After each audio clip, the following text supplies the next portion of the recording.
आणि शरद पवार एका व्यासपीठावर होते.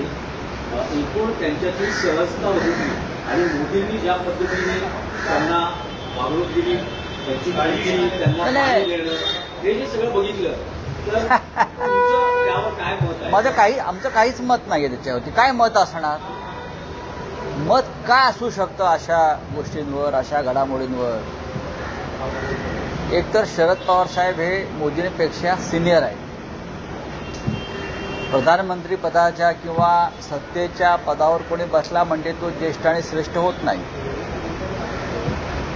साहित्य संमेलनाचे स्वागताध्यक्ष शरद पवार होते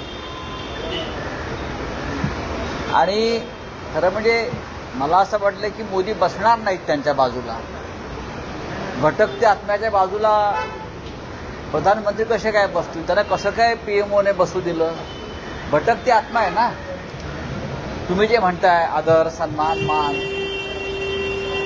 हा एक व्यापार आणि ढोंग असतो.